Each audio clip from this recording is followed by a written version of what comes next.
Bonjour et merci de nous retrouver pour la Foi prise au mot, votre rendez-vous de formation et de réflexion. Cette semaine, nous nous intéressons à un instrument qui est sans doute le plus emblématique de nos églises, l'orgue. Sa puissance, sa majesté, sa capacité à porter la prière de toute une assemblée en font un pilier de la liturgie chrétienne. Et pourtant, l'histoire de l'orgue est surprenante. Le saviez-vous, avant de devenir cet instrument sacré, il fut un instrument de plein air, puis de faste dans les cours princières. Alors, comment a-t-il fait son entrée dans l'église? Et surtout, comment est-il passé du statut d'accompagnateur à celui de véritable prédicateur? Car on le sait bien, l'orgue ne fait pas que jouer de la musique. Il interprète, il commente, il annonce la parole de Dieu. Alors comment l'orgue parle-t-il? Que nous dit-il du rapport entre l'art, la culture et la foi? Pour nous guider dans cette exploration sonore et spirituelle, deux invités. François Polgar. Bonsoir. Bonjour. François, on vous voit beaucoup et on vous entend beaucoup, parce que vous êtes chef de chœur et donc souvent vous êtes devant, aux manettes, mais vous êtes aussi la voix, le consultant musique de KTO. Et puis Éric Lebrun, alors vous, on ne vous voit pas, parce que vous êtes souvent derrière, justement dans l'orgue. Oui. Vous êtes organiste, vous êtes compositeur et pédagogue, et je le dis tout de suite, vous avez aussi fait une des conférences de carême de Notre-Dame cette année, et c'est pour ça qu'on vous a vu. Pour une fois. Alors, peut-être pour commencer, justement, j'ai commencé avec le teaser. De quand date l'orgue? Est-ce qu'on sait qui a construit le premier orgue? Qui a construit, je pense qu'on ne sait pas. On sait qu'en tout cas, il existait déjà dans l'Antiquité, ça c'est certain, et qu'il accompagnait, entre autres, les jeux du cirque à Rome. Puisqu'il existait à l'époque un orgue qu'on appelle l'orgue hydraulique, qui était l'hydraule. En fait, il ne marchait pas à l'eau, c'est le système de soufflet qui fonctionnait avec l'eau. Et donc, il faisait même un bruit épouvantable, paraît-il, et ça faisait très peur aux spectateurs. Et on j'espère. Oui, on dit que Sainte Cécile, en fait, aurait été au supplice au son de l'orgue. Et non pas qu'elle jouait de l'orgue, parce que vous savez, Sainte Cécile est donc la patronne des musiciennes, oui, souvent, est toujours représentée avec un orgue, oui. Mais en fait c'est un faux sens latin du XVe siècle, où on a dit qu'elle allait au supplice en chantant comme un orgue, mais en fait en réalité elle allait au supplice assourdie par l'orgue qui était dans le cirque. Alors, l'orgue, avant d'être un instrument, j'ai commencé à le dire, avant d'être un instrument liturgique, très sérieux, avec des gens très sérieux derrière, c'était un instrument plutôt de divertissement et pas du tout un instrument sacré, en fait. Alors, on a un très bel exemple iconographique, c'est la tapisserie de la Dame à la licorne. Pour représenter Louis, on voit une dame très élégante qui joue de l'orgue dans une prairie. On trouve des orgues effectivement dans l'Antiquité, dans les cirques romains, dans les demeures des seigneurs, mais petit à petit, donc, il va conquérir le monde entier. On va le trouver en Arabie. Il va être présenté très souvent, notamment à Pépin, comme un instrument précieux. Et puis, il va faire son apparition dans les cours princières. Et effectivement, on va s'en servir pour la danse. Petit à petit, l'orgue va s'introduire, depuis la fin du Xe siècle, dans les grands édifices religieux. Par exemple, en Angleterre, on va le trouver dans les années 950. Puis petit à petit, en France, à Notre-Dame, XIVe siècle, par exemple. Alors souvent, l'orgue était un petit instrument qui se trouvait accroché, on dit en nid d'hirondelle, sur le mur de côté. Par exemple, à la cathédrale de Chartres, on a ce grand buffet médiéval. De la même manière, on a un exemple comme ça à la cathédrale de Strasbourg, qui est absolument magnifique. Et ça, ce sont les premiers moments, en fait, où l'orgue va s'introduire dans les grands édifices suite aux vastes réformes des édifices en Occident. Alors, vous nous avez amené votre playlist, et donc vous nous proposez un premier extrait d'Antonio Valente. Dites-nous, ça s'appelle Ballo dell'Intorcia. Alors peut-être on va entendre et puis vous allez nous commenter.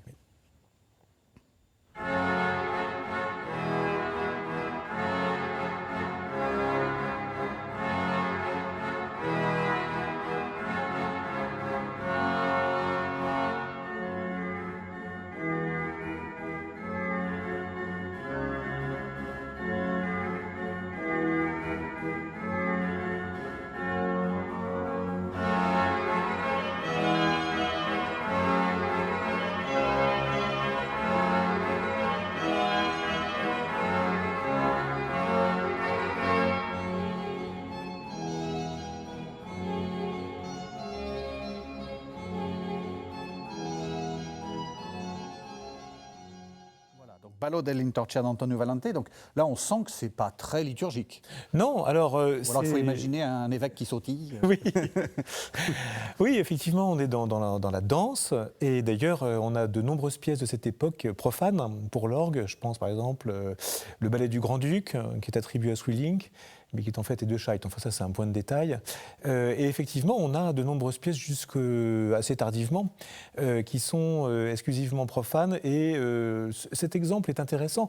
Il est enregistré sur un instrument qui est l'orgue de Louis-Juson, dans le sud de la France, dans les Pyrénées. Et voilà, qui est un instrument très, très ancien, qui permet de rendre justice par ses timbres à cette musique très colorée.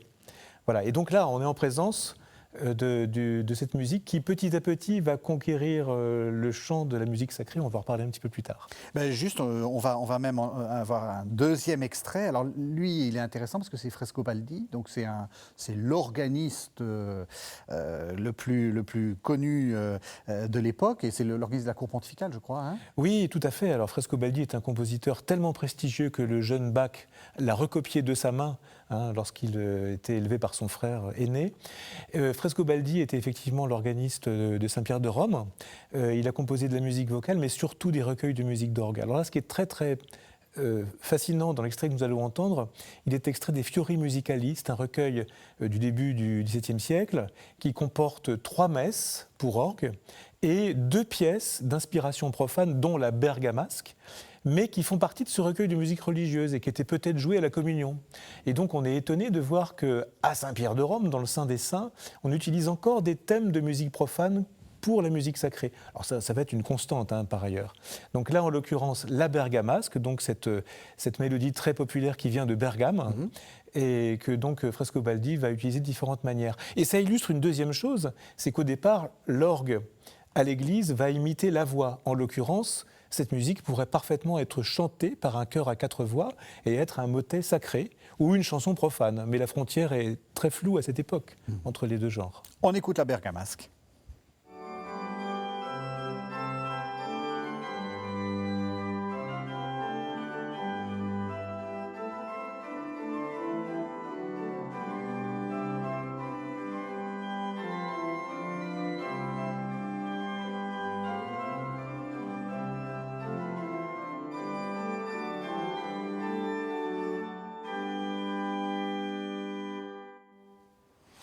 François Polgar, quand vous entendez ça, c'est profane ou c'est sacré? Moi, j'entends déjà ça de manière très vocale, en fait. C'est-à-dire que, pour moi, il pourrait très bien y avoir des paroles là-dessus. C'est une musique... mais maintenant, c'est vrai, comme disait Eric, à cette époque-là, il n'y a pas beaucoup de frontières entre la musique vocale et la musique instrumentale, à tel point que les chœurs, souvent, étaient très pauvres en nombre de chanteurs, et souvent les instruments de musique remplaçaient les voix qui manquaient. Si vous n'aviez pas suffisamment de basse, on faisait jouer un serpent, n'est-ce pas ? Et l'orgue, à mon avis, petit à petit, il a dû aussi servir d'ersatz à des chœurs qui n'étaient pas suffisamment nombreux. Ouais. Est-ce que justement ce mélange entre sacré et profane continue ? Est-ce qu'il peut y avoir, je ne sais pas, quand vous faites aussi de l'improvisation, j'imagine, est-ce que vous pouvez faire une improvisation sur Frère Jacques ou où vous êtes obligé de prendre quelque chose, une mélodie jugée sacrée ? D'ailleurs, qu'est-ce que c'est qu'une mélodie sacrée ? Il faut que la mélodie ait du sens pour les fidèles. C'est-à-dire que si je vais évoquer la fête de la Pentecôte, je ne vais pas utiliser le thème de Frère Jacques. Non. Je vais utiliser le thème du Veni Creator, par exemple, qui est une des mélodies les plus célèbres pour cette fête. Après, c'est vrai qu'en tant qu'instrument de concert, l'orgue peut s'emparer, et l'organiste, de n'importe quel thème profane. L'exemple de la bergamasque est quand même assez troublant, parce qu'on se demande bien ce que ça venait faire à Saint-Pierre de Rome. Alors il y a certainement un sens caché qui nous échappe aujourd'hui. Oui, c'est bien possible. Ce thème de la bergamasque, d'ailleurs, il a circulé assez loin, puisque à la fin des variations Goldberg, Bach le réintroduit dans une synthèse sonore assez étonnante, avec d'autres thèmes et puis avec sa basse des Goldberg. On a l'impression qu'il veut se rattacher à une très ancienne tradition. Pour revenir à ce qui nous occupait, je pense que réellement, il faut que le motif qu'on utilise pendant un office soit en résonance avec ce que j'appelle l'inconscient collectif des fidèles chrétiens. C'est-à-dire que même s'ils ne fréquentent plus certaines mélodies grégoriennes, par exemple, elles sont dans l'inconscient malgré tout. Je reste convaincu de ça. Et puis j'y reviendrai un petit peu plus tard. Je pense que la musique, c'est un petit peu comme la parole de Dieu. Il y a quelquefois des choses qui nous échappent, mais qu'il est bon d'entendre parce qu'elles nous nourrissent. Et j'ai pas peur de jouer de la musique écrite, systématiquement le dimanche, quelquefois des chorales de Bach par exemple, et je sais très bien quel est le message qui est derrière, je sais très bien aussi qu'il ne peut pas être compris de la première fois, de la première écoute, et je sais aussi que c'est mon devoir de transmettre ce message spirituel. Ouais. Ouais, pour revenir un petit peu une seconde là, sur le côté profane de la musique sacrée, il ne faut pas oublier aussi qu'à cette époque, disons en plein XVIe siècle, les compositeurs utilisaient des thèmes profanes, et même souvent des thèmes, on va dire, un peu osés, à tel point que le Vatican a demandé, par exemple à Palestrina, de faire une réforme, parce que justement, il y avait trop de... l'exemple le plus connu, c'est les messes de l'homme armé. Et l'homme armé, c'était une chanson paillarde de soldats. Hein. Et vous avez des très grands compositeurs, Josquin des Prés, Roland de Lassus, qui ont écrit des messes sur ces thèmes-là. Mais justement, c'est quoi? C'est le côté inconvenant, c'est-à-dire que les gens entendent le son et se chantent la chanson paillarde dans leur tête? Je pense que c'est ça qui les a gênés. Et ça rejoint ce que disait Eric là, il y a 2 minutes, c'est qu'effectivement, il faut viser l'inconscient collectif. Et, ou pas inconscient, parce que si on pense à la musique protestante, luthérienne, les thèmes en fait de chorale sont des thèmes qui étaient connus vraiment de toutes les assemblées. Et quand l'organiste improvisait sur Christlag, par exemple, immédiatement ça évoquait pour le fidèle Pâques, etc. Voilà. C'est intéressant parce qu'on voit bien que là, le discours a un peu changé. Je vais vous lancer dans vos vieux démons, François. Parce qu'il y a eu un moment après le renouveau liturgique de Vatican II où on voulait de la musique un peu facile, un peu... Alors, je ne dis pas qu'il fallait prendre du Beyoncé à l'orgue, mais vous dites qu'il faut quelque chose d'un peu plus solennel, d'un peu plus religieux, non pas dans le sens de la religiosité profonde, mais de l'inconscient religieux des gens. Je pense que l'instrument, l'orgue, est un patrimoine. C'est ça. Mais que le répertoire de l'orgue est un patrimoine qui est rendu vivant par le jeu de l'interprète. Au fond, la musique, c'est pas comme la peinture ou la sculpture, il faut que ça passe par une personne vivante.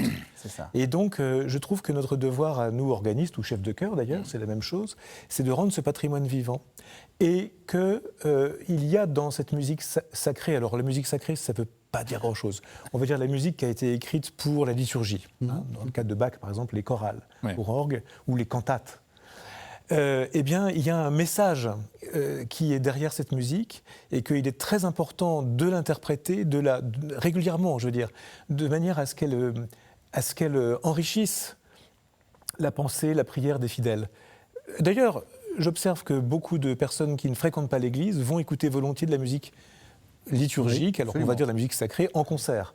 Par exemple, à la Philharmonie, on va écouter une passion de Bach. C'est-à-dire que la musique, c'est-à-dire que la musique liturgique, elle devient sacrée c'est ça. si elle est en concert.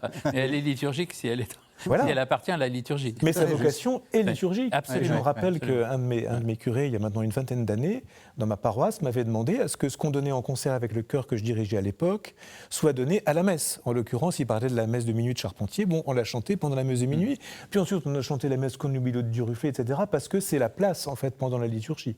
Alors, ça ne peut pas forcément être tous les dimanches, mais ça peut être de temps en temps.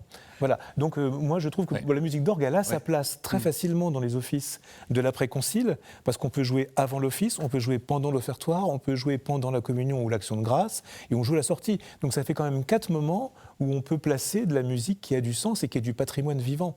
Je veux dire qu'une pièce de Frescobaldi, une pièce de Bach, une pièce de Messiaen, une pièce de Jean-Louis Florenz, par exemple plus récemment, eh bien c'est de la musique qu'on peut jouer pendant l'action liturgique et elle a toute sa résonance à ce moment-là. Même question pour vous, François, pas de chansonnette dans votre cœur? Non, pas de chansonnette. Non, non, je pense que c'est pas la peine. Il y a suffisamment. Il y a d'autres endroits pour entendre la chansonnette. Voilà, et il y a suffisamment de très bonne musique liturgique ou sacrée sans être obligé de faire du populisme, on va dire. Alors, on avance dans le temps et vous nous avez, dans votre playlist, Éric Lebrun, vous nous avez proposé François Couperin, tierce en taille du Gloria de la messe des paroisses. Là, on est dans de la musique solennelle. Oui, alors, François Couperin est très jeune, hein, il a un peu plus de 20 ans, 21 ans et demi exactement, lorsqu'il publie cette musique. Il est l'organiste de Saint-Gervais à Paris.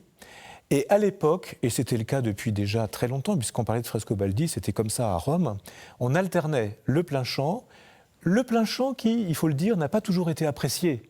Hein, donc en fait, on cherchait à le colorer en alternant un verset sur deux avec de la musique d'orgue qui, pour le coup, était très vivante, dansante, et qui faisait appel à toutes les ressources sonores des grands instruments, que ce soit en Espagne, en Italie, en France. Et donc ici, pour la messe des paroisses, Couperin va alterner des versets pour le Gloria, des versets sur la messe dite Conti Potens, qui était la messe des grandes solennités.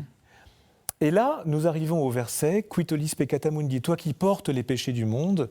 Et cette musique très éloquente va faire chanter la main gauche avec un jeu qu'on appelle le jeu de tierce et va nous faire ressentir vraiment intimement cette sorte d'image du Christ qui porte lui-même sa croix et qui porte en même temps les péchés du monde. Je trouve que c'est une musique qui est très parlante. On écoute.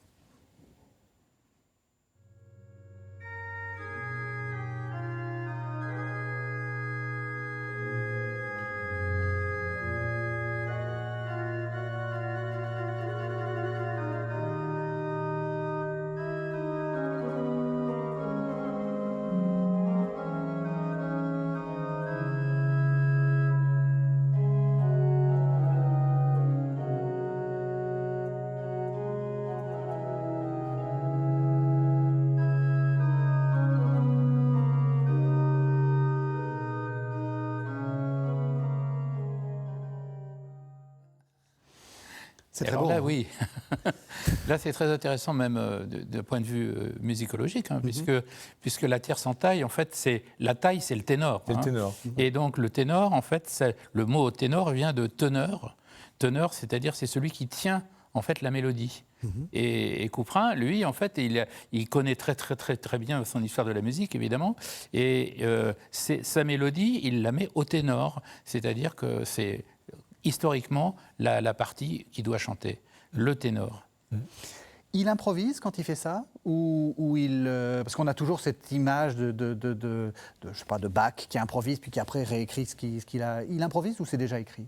Non, c'est vraiment de la musique écrite. Oui. Mais je reste convaincu qu'à cette époque, que ce soit Bach lui-même, Buxtehude ou les Français, écrivent des livres d'orgue, écrivent des chorales pour orgue, écrivent des préludes pour servir d'exemple.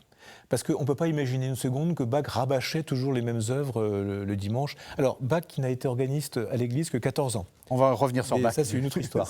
Mais en tout cas, les organistes français qui l'ont fait quasiment à vie, à part Couperin, moins longtemps, mais quand même. Je pense qu'ils improvisaient beaucoup de musique et que ce qu'ils nous laissent comme livre d'orgue, ce sont des exemples. C'est ce qu'on peut faire de mieux. Oui, moi, je pense que ce n'est pas des improvisations, en fait. Non. Hein. Non. En revanche, les litanies d'Anna, par exemple, c'est sûrement une improvisation. Oui, hein, oui. qu'il a réécrite par la suite. Oui. Mais chez Bach, je pense que tout est écrit dans sa tête. C'est ça, c'est des modèles, c'est des... Alors, c'est écrit sans doute sans brouillon. Oui, C'est ça, mais sûrement. Voilà, mais c'est écrit, c'est pensé, c'est une musique qui est pensée, avec son architecture, avec ses non-dits en fait aussi, c'est très important. Alors vous avez parlé avec Couperin d'une musique très évocatrice, enfin, etc. Oui. Avec Louis Marchand, on est dans la splendeur, dans la majesté. Alors dans l'exemple que j'ai choisi, oui. Alors il faut dire une chose, c'est que la musique française de cette époque, c'est une musique de l'éloquence. C'est-à-dire on est comme dans un sermon de Bossuet. C'est pas de la musique décorative seulement. Évidemment, ça fait référence à la danse, mais le récit, ce qu'on appelle le récit français, ça suit vraiment la diction des mots, contrairement au récitatif italien qui peut être beaucoup plus bousculé. Et donc, on est dans une musique qui est vraiment comme de la parole. Au fond, lorsque Couperin a écrit ce Cutellus Peccata Mundi, ce verset de la messe des paroisses, c'est comme si, avec ses mots à lui, il commentait la parole de Dieu. Alors Marchand, c'est un merveilleux musicien, et ce que j'ai choisi, c'est un extrait très différent.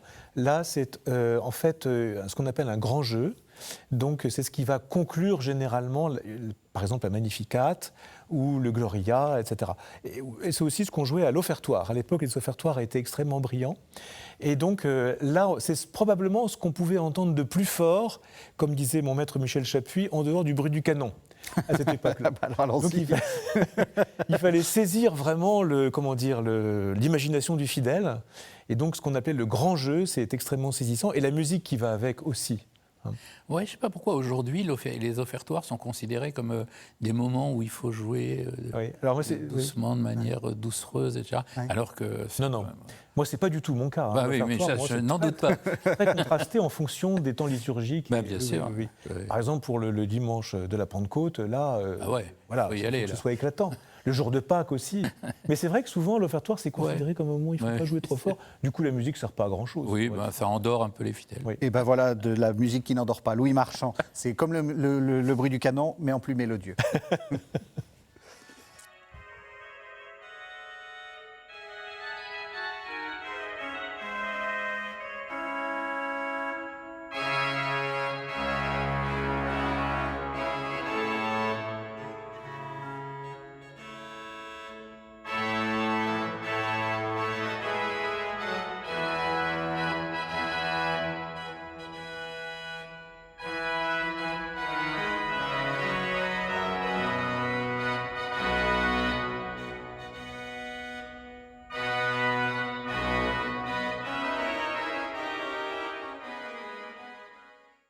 Alors les téléspectateurs vous ont entendu parler parce que vous avez commenté l'orgue sur lequel vous jouiez, qui est l'orgue de Villeneuve-sur-Yonne.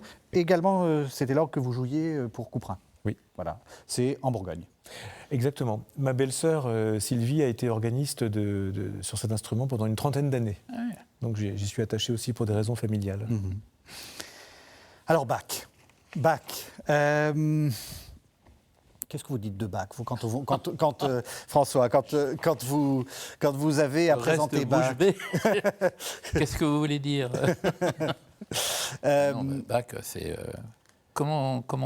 c'est le quatrième évangéliste. C'est ça, le quatrième évangéliste. 5. Hein, le cinquième évangéliste. Oui, le cinquième. Ouais. Qu'est-ce qu'il disait ça? Je ne sais plus. Je ne sais plus. Ouais. Mais Sioran disait que quelqu'un a rendu un grand service à Dieu, c'est Bach. Oui, c'est ça. Ouais. Même on se demande pourquoi il n'était pas pasteur, en fait, parce que c'est toute sa musique, en fait, et d'ailleurs il signe Soli Deo Gloria, toutes ses œuvres. Hein.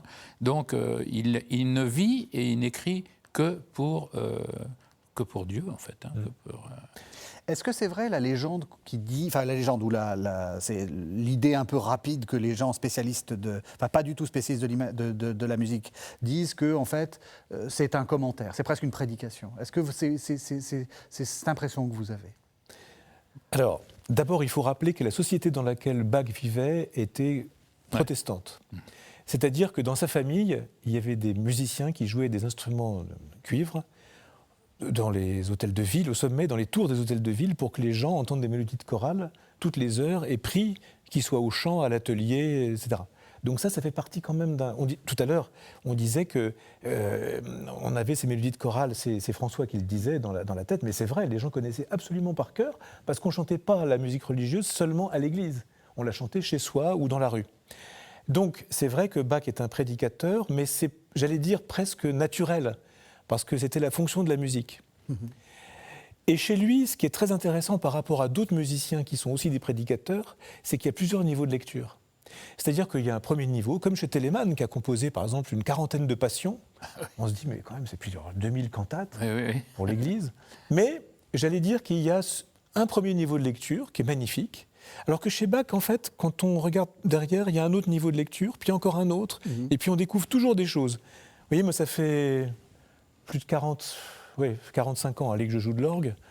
Et encore maintenant, des partitions que j'ai travaillées quand j'avais 12 ans, je découvre encore des choses. Des partitions de Bach, je veux dire.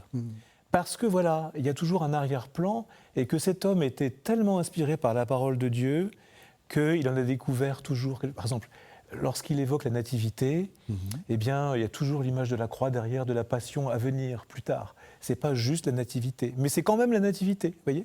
Et puis on pourrait donner de très nombreux exemples. Oui. Oui, et puis rien que par le système de la parodie, c'est-à-dire qu'il réutilise, c'est tout à fait extraordinaire, il réutilise certains passages de ses œuvres dans des nouvelles œuvres. Alors on pourrait se dire, tire à la ligne. Franchement, il pourrait se donner un peu plus de mal. Hein. Et en fait, on s'aperçoit à chaque fois que quand il utilise et réutilise un thème qu'il avait dans une cantate précédente, dans une autre cantate, il y a un rapport dans le texte. C'est-à-dire qu'il ne réutilise pas n'importe quoi. C'est-à-dire que ça donne un sens supplémentaire au texte. C'est incroyable, quoi. C'est-à-dire qu'il y a un texte. Donc ce texte est important parce que la musique de Bach est rhétorique, complètement rhétorique. Mais pour dire encore quelque chose de plus, sans le dire, il y a la référence à un thème qu'il a utilisé avant et qui parle d'autre chose, mais d'autre chose qui a un rapport avec. Alors la musique de Bach est rhétorique. Alors, peut-être que je vais juste ajouter une chose. J'étais en train de faire une transition. Pardon, mais c'est tellement vrai que quand il y a eu la querelle à partir de 1735, où on disait que la musique de Bach était trop compliquée, il a fait répondre par un universitaire de Leipzig que Bach était le plus grand rhéteur de sa génération, et pas compositeur. Et ça, c'est quand même assez étonnant. Pardon. Ben non, je peux continuer à faire ma transition, parce que tous les téléspectateurs ne voient pas de quoi il s'agit quand vous dites c'est rhétorique. Alors on va prendre, vous nous avez suggéré 3 extraits qui vont nous montrer comment, en fait, c'est une musique justement qui parle. Alors, on va commencer par Noël. Donc c'est le choral Von Himmel kam, donc il est venu depuis les cieux. Vous jouez, je le dis comme ça, voilà, l'orgue de Saint-Cyprien en Périgord.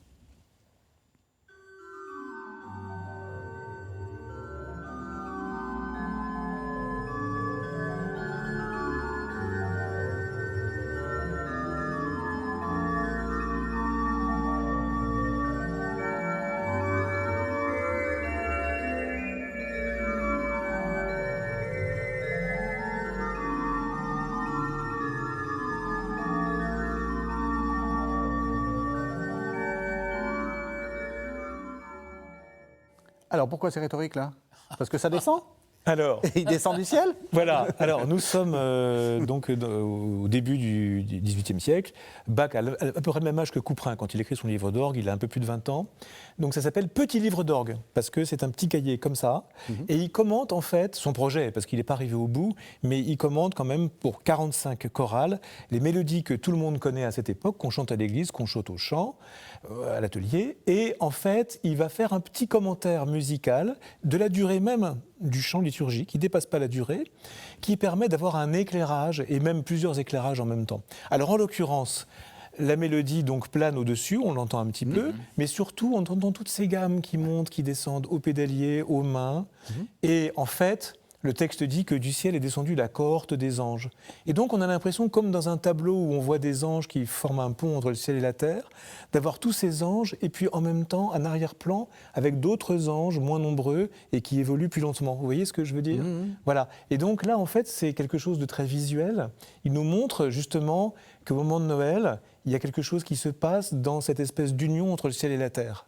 Vous voyez, avec des moyens très simples. Et ce choral dont on a entendu un extrait dure 1 minute. Ouais, donc ça frappe suffisamment l'imagination des auditeurs pour se dire « Ah, mais cette mélodie, on va donc chanter ça ». Et il a l'impression, en fait, parce que nous, on est gavés de musique, on est la radio, Internet, etc. Mais à l'époque, la musique, on l'entendait quasiment seulement à l'église ou du sommet de la tour. Ou alors, il fallait aller au bal, éventuellement, quand il y en avait un. Mais pour les auditeurs de cette époque, c'est magique. C'est comme quand ils voyaient un vitrail en plein soleil. Vous voyez ce que je veux dire ? Tout à fait, tout à fait. Pour vous, vous voyez, vous visualisez ? Quand vous entendez de la musique, vous visualisez ? C'est tout à fait extraordinaire. Et alors, c'est amusant parce que, comme actuellement, je suis tout à fait immergé dans le Messie de Handel, ça me rappelle aussi le chœur Glory to God, qui raconte la même histoire, c'est-à-dire les anges qui viennent annoncer la naissance de Jésus, gloire à Dieu au plus haut des cieux, d'accord ? Et Handel, il a fait un peu la même chose, c'est-à-dire que vous avez, ça commence très doucement, parce qu'il veut nous faire entendre les anges qui arrivent. Ils ne sont pas là. hein. Donc ils arrivent. Il a écrit que les trompettes doivent jouer de loin. Donc les trompettes jouent en coulisses d'abord, et puis ils s'approchent, et puis ils vont jouer très fort au moment où on va chanter le plus fort possible Gloire à Dieu au plus haut des cieux. Et les instruments, c'est tout à fait comme dit Éric, c'est des cohortes d'anges en fait qui s'en vont. On entend les anges qui s'en vont et qui disparaissent petit à petit. Une espèce de diminuendo incroyable. Alors là, maintenant, on va entendre la mort, si on peut dire, ou le mystère pascal. Donc, c'est Christus lag in Todesbanden. Donc, le Christ gisait dans les liens de la mort. Oui.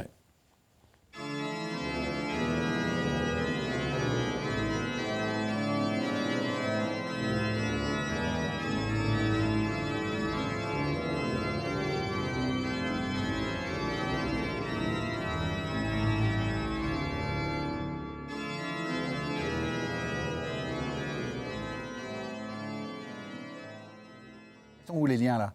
Alors, vous avez la mélodie qui plane au-dessus. Oui. Alors, donc, il s'agit d'un choral de Pâques. Christ gisait dans le lien de la mort. On parle de la résurrection et ça se termine par Alléluia. La mélodie, elle est très ancienne puisqu'en fait, c'est la la la la la. Christ lag in oui, c'est Voilà, c'est Vicky Pascali. Oui, Vicky Pascali Laudes. qui a été La un petit- séquence du jour de Pâques. Exactement. Et oui, c'est ça. Et comment dirais-je, c'est la spiritualité aussi, qui est aussi la nôtre. Hein. Oui. C'est-à-dire que Christ est ressuscité, mais il y a eu la passion. Et on ne peut pas effacer la passion du jour au lendemain. Oui. C'est pas d'un seul coup, Christ est mort, le lendemain, il est ressuscité, alléluia, etc. D'accord. Mais la passion, elle reste en nous comme quelque chose de très, très important et essentiel. Et Christ gisait dans les liens de la mort, et pourtant, c'est Pâques.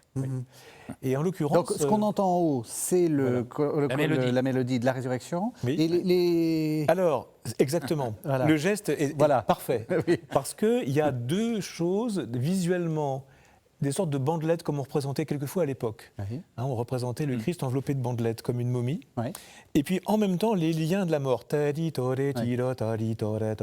chose qui ne s'arrête jamais finalement. Oui. Quelque chose qui nous emprisonne.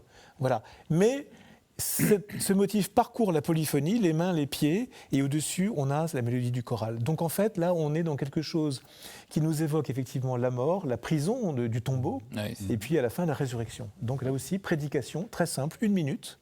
On sait de quoi il s'agit. Par ailleurs, Bach va écrire une magnifique cantate, probablement de jeunesse. La cantate 4. La cantate 4 sur le même thème, Christ lag. Et puis, alors là, c'est encore pire, si j'ose dire, le péché. Et donc, c'est le choral Durch Adams Fall. Alors, peut-être, présentez-nous ce qu'on va entendre. Ou alors, ici, il s'agit de l'évocation de la faute d'Adam. Et Bach nous donne plusieurs angles d'approche. La mélodie, qui curieusement d'ailleurs ressemble à celle du Notre Père en Allemagne à cette époque, c'est presque la même mélodie. En dessous, 2 éléments.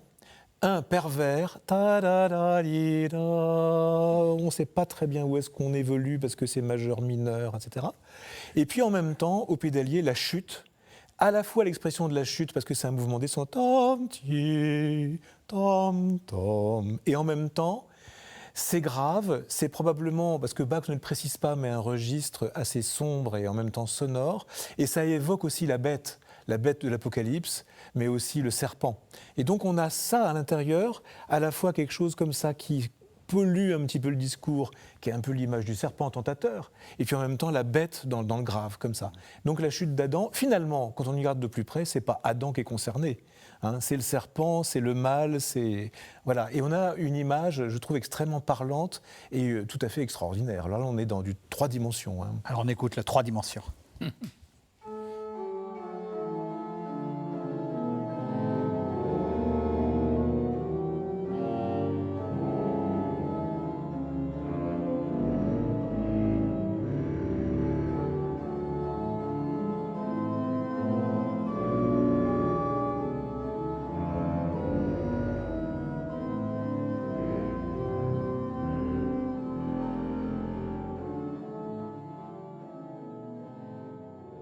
Pourquoi ça marche pour nous? Je veux dire, est-ce que nous avons une idée de la mélodie, quelque chose, ou de certains accords qui nous semblent mélodieux? Il joue sur quoi? Pourquoi ça marche Il joue bien? aussi sur l'harmonie quand même, hein, Ouais, ouais. avec quand même des accords qui sont très tendus, Ouais. avec des dissonances aussi. Mhm. Et donc je pense que ça aussi, même si on n'y connaît rien, même Ouais. si on ne connaît pas une seule note de musique, forcément ça frappe l'oreille, hein. C'est la dissonance. Entre autres. Ouais. Hein. Je ne dis pas que, hein, parce qu'il y a la couleur des accords aussi qui est très importante de l'harmonie, si vous voulez. Oui, parce que moi, j'y connais rien, et effectivement, c'est très expressif. Enfin, Oui. on a l'impression que, comme vous dites, ça ne va nulle part. Oui, mais que... alors la registration, il faut reconnaître quand même qu'elle y fait beaucoup aussi. Là. Oui, c'est-à-dire les couleurs Oui. qu'on peut utiliser à loisir. Alors, c'est une des particularités qui fait de l'orgue un prédicateur. C'est qu'on a à sa disposition une grande variété de couleurs qu'on va utiliser en fonction de ce qu'on veut exprimer, aussi en fonction des temps liturgiques. Dans certains pays, il y avait des volets qui fermaient l'orgue pendant le carême, par exemple. Moi, j'aime bien, pendant le carême, jouer, mais vraiment le minimum, avec des choses très méditatives pour le coup, pour que ça éclate de nouveau le jour de Pâques. Vous voyez, donc il y a cette question des couleurs qui est très importante, qui est le propre de... C'est le seul instrument, en fait, au monde, l'orgue, qui a cette variété de couleurs. Oui, On a des variétés de toucher au piano, bien sûr, mais pas cette variété de couleurs. Non, non, parce que le piano, ça reste le son du piano. Hein, Oui. Quoi Oui, qu'il oui, arrive. oui, oui, oui. Ce que vous appelez les couleurs, c'est quoi? Ben, Concrètement, en fait, c'est quoi? C'est des gros tuyaux, des petits tuyaux? La registration, en fait. Ouais. Et les couleurs, en fait, c'est le choix des jeux, hein, tout simplement, quoi. Parce que sur l'orgue, alors, pour être simple, il y a des registres, et en fait, chaque registre correspond à un instrument différent. Et donc, vous pouvez faire de l'orchestration. Hein. D'ailleurs, sans doute, tu parleras tout à l'heure de l'orgue symphonique. Hein. L'orgue permet justement le mélange des sonorités, et ça, c'est absolument unique. Ça existe dans aucun autre instrument. D'ailleurs, les pères de l'Église qui connaissaient l'orgue comme instrument de l'Antiquité disaient que c'était l'instrument de la prédication parce qu'à cause du nombre de ces tuyaux, qui étaient comme en fait, un peuple rassemblé avec différentes familles. Alors c'est vrai que ce qu'on appelle un registre, en fait, c'est tout simplement une forme de tuyau multipliée par le nombre de notes. C'est ça. Par exemple, si vous avez 56 notes, ça fait 56 tuyaux, du plus grand au plus petit. Et donc, à chaque fois, la forme du tuyau, la manière dont il est travaillé, etc., fait que vous avez une nouvelle sonorité et aussi une nouvelle hauteur. Hein, il y a plusieurs hauteurs. Et donc, tout ça permet de faire des mélanges. Et donc, ce que dit très justement François Paul Gare, c'est un mélange qu'on appelle la registration. Donc, ça, c'est la discrétion de l'organiste dans la musique de Bach, parce que Bach n'écrit quasiment rien, d'ailleurs, comme la plupart des Allemands à cette époque. Alors que les Français, eux, ils sont très friands de timbres extrêmement précis, de mélange de sonorités. Et ils écrivent de véritables tables où ils disent on mélangera telle et telle chose. Et d'ailleurs, dans certains cas, le jeu soliste pour représenter la personne du Christ. Christ et Eleison sont généralement un récit avec un jeu soliste.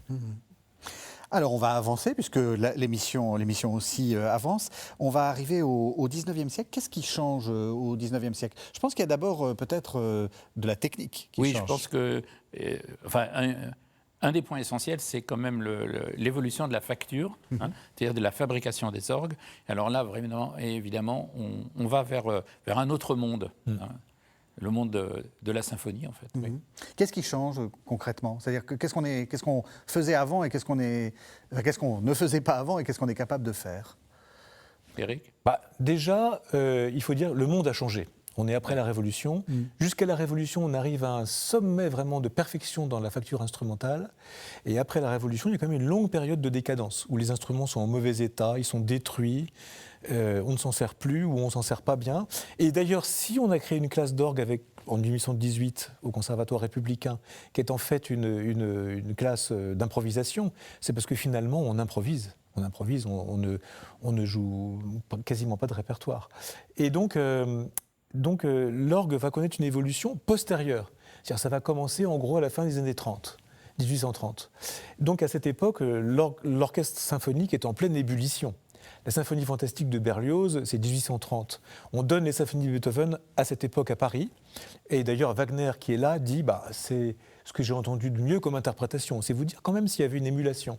Et donc, on veut faire en sorte que l'orgue imite l'orchestre. Ouais, donc, on va le rendre expressif. en enfermant certains jeux, donc certaines rangées de tuyaux, dans une grande boîte qu'on ouvre et qu'on ferme au moyen d'une pédale avec des volets. Et puis on multiplie le nombre de tuyaux qui évoquent des instruments de l'orchestre.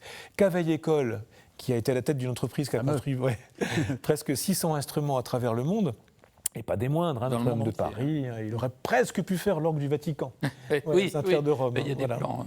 On a même la maquette au musée du Vatican. Cavaillé-Coll, dans un de ses premiers devis pour Notre-Dame de Lorette, disait « Je fais des tuyaux qui ont la forme exacte des instruments de l'orchestre ». Donc c'est pas seulement le timbre, c'est même quand on regardait, c'était voilà. Donc l'orgue va devenir en fait un orchestre bis, au point que au Trocadéro, pour l'exposition universelle de 1878, on construit un grand orgue, pour le coup républicain, avec une grande Marianne dessus, et qui va servir quelquefois comme succédané de l'orchestre. On va y donner des opéras. Boris Goudounov va être donné en France avec l'orgue, et pas l'orchestre, vous voyez. Et puis, les grands oratorios de Handel, les passions de Bach aussi, on les donnait souvent avec l'orgue seul. Donc on voit bien que l'orgue, maintenant, devient finalement le grand remplaçant de l'orchestre. Et l'évolution de la technique qui fait que c'est de plus en plus facile aussi de jouer, parce qu'on a inventé les transmissions pneumatiques, ces choses-là.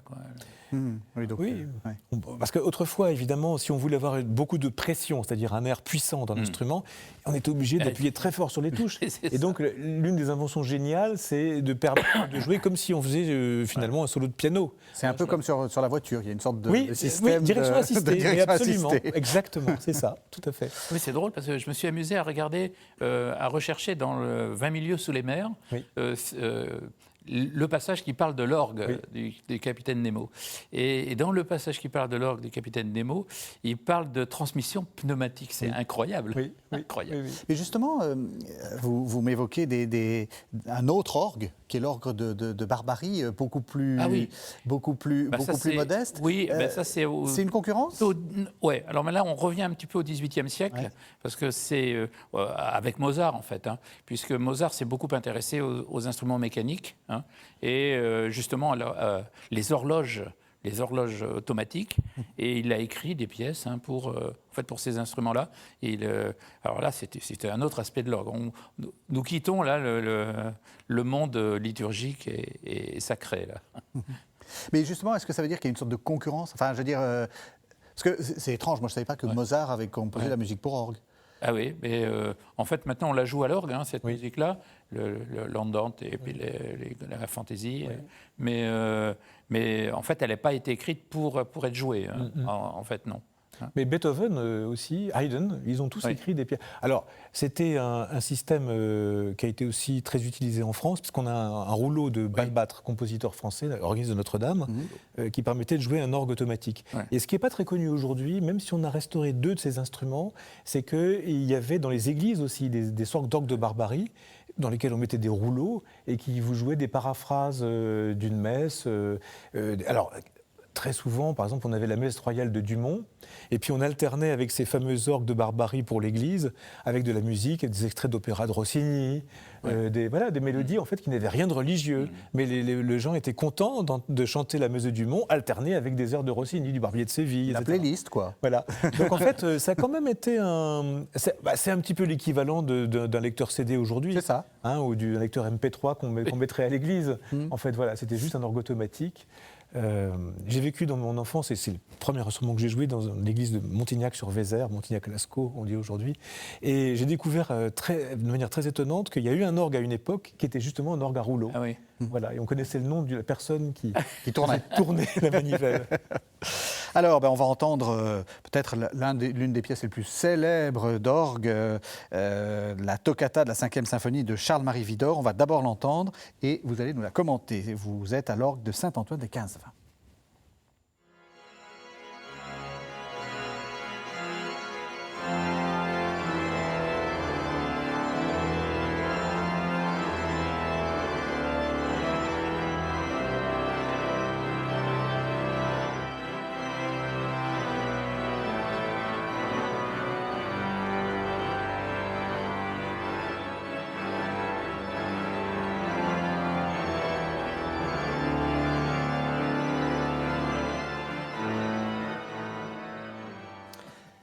Alors là, ça, c'est du grand jeu, hein. Oui, C'est mais- un peu sulpicien. Oui, c'est Sulpicien. Il a été l'organiste de Saint-Sulpice pendant plus de Bon, alors, ça 60 ans, après avoir signé un contrat pour 1 an. C'est pas mal. Charles-Marie Widor, c'était un personnage très important en fait, dans la vie musicale de cette époque. Il a composé des ballets, il a composé de la musique, il a eu un grand succès, au point que Proust lui-même en parle dans ses romans. Pas forcément bien d'ailleurs. Mais enfin, Widor a écrit des symphonies pour orgue. Ça, c'est très intéressant. C'est de la musique pour le concert. Alors, on joue ça à la sortie maintenant des mariages. notamment Des mariages. Mais c'était de la musique. C'est vraiment vraiment symphonique, quoi. Oui, C'est oui, oui, c'est votre boléro de Ravel à vous, quoi. oui, oui, oui. Mais Mais on voit bien qu'il a essayé de. On entend les plans sonores quand même, on entend les cordes Oui. au-dessus Oui. qui. Et puis avec ce les grand batteries de choral cordes, et qui puis, est- oui, c'est ça. Oui, oui, oui. Les instruments graves. oui. Non, c'est quelqu'un qui avait une vraie pensée symphonique et au lieu d'écrire des sonates, Guillemant, qui était un de ses contemporains, écrit des sonates pour orgue. Lui, il écrit des symphonies. Il veut montrer que l'orgue devient vraiment comme un orchestre bis. C'est ça. Voilà. Alors ça, c'est un exemple qui montre la grande puissance de l'instrument, l'instrument triomphant. Hein. Voilà, Et puis alors, il ne faut pas oublier aussi que c'est l'époque de l'industrie. Hein. C'est-à-dire que d'abord, on reconstruit Paris sous l'impulsion du baron Haussmann. Donc on écrase littéralement tout le Paris médiéval pour reconstruire à neuf. C'est un peu ce qui se passe avec l'orgue aussi. Oui. Hein, à la fois l'industrie et puis cette écrasante obsession de reconstruire tout à neuf. Et on construit aussi beaucoup d'églises à cette époque, toutes Oui. neuves. Hein. C'est un peu l'église triomphante aussi. Hein, L'église à triomphante. cette époque-là. Il ne faut pas oublier qu'il y a eu plusieurs événements. Il y a eu d'abord l'effondrement de l'Église suite à la Révolution. Il a fallu reconstruire les choses. Et puis on a une époque où on veut conquérir le cœur des fidèles. Voilà. Et puis en même temps, donc, il y a aussi la défaite de 1870.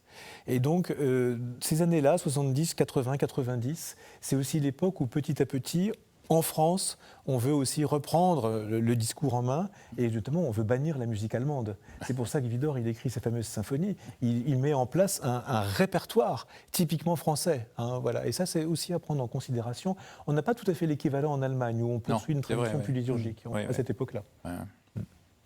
Dernier extrait, là qui nous fait arriver dans le XXe siècle, c'est Jean Alain, les litanies. Alors on va entendre, puis vous nous commenterez les litanies de Jean Alain.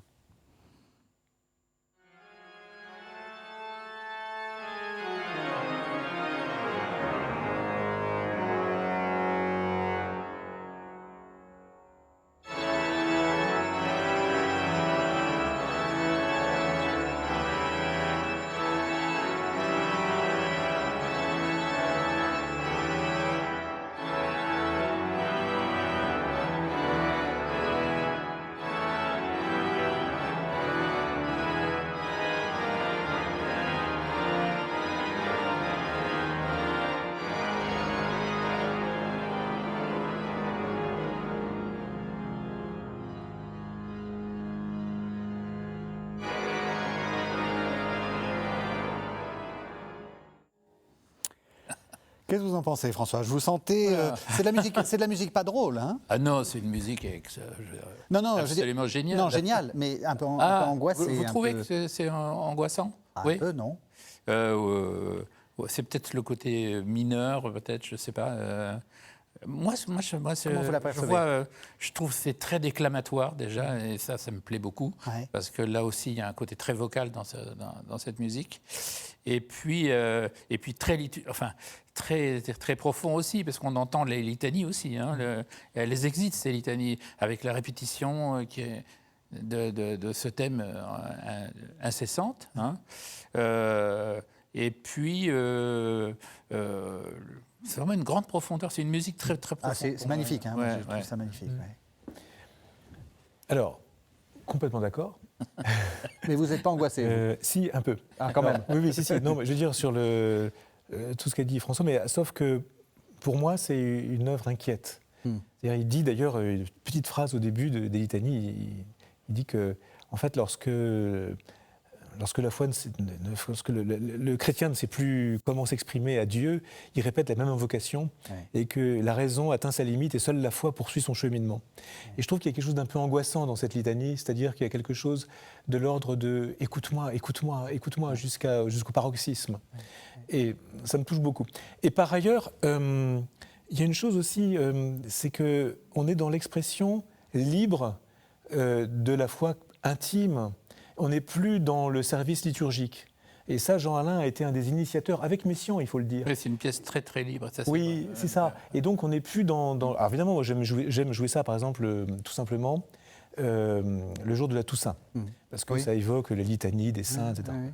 Mais en réalité, c'est une musique complètement libre qui est écrite pour soi-même, comme une sorte de poème.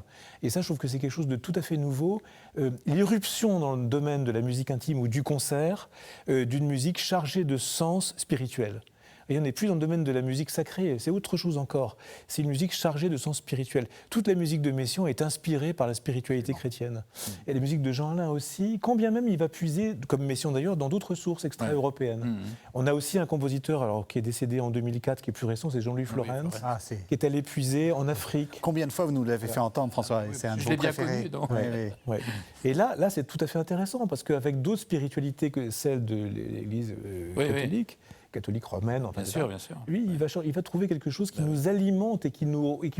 Par exemple, le Requiem de la Vierge, à Soun, qui va vraiment puiser partout, en Éthiopie, etc.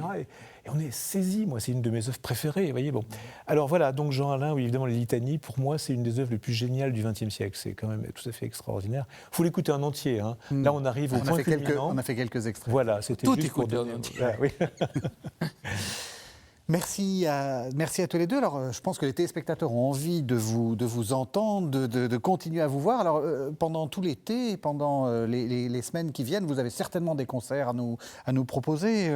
François, qu'est-ce que vous proposez? Alors, nous venons de faire le Messie de Handel, donc avec la maîtrise, et nous le redonnerons en décembre à Neuilly, ça c'est sûr. Et cet été, au mois de juillet, nous sommes en tournée en France, en Normandie, en Bretagne et en Anjou. Voilà, ça c'est les actualités immédiates.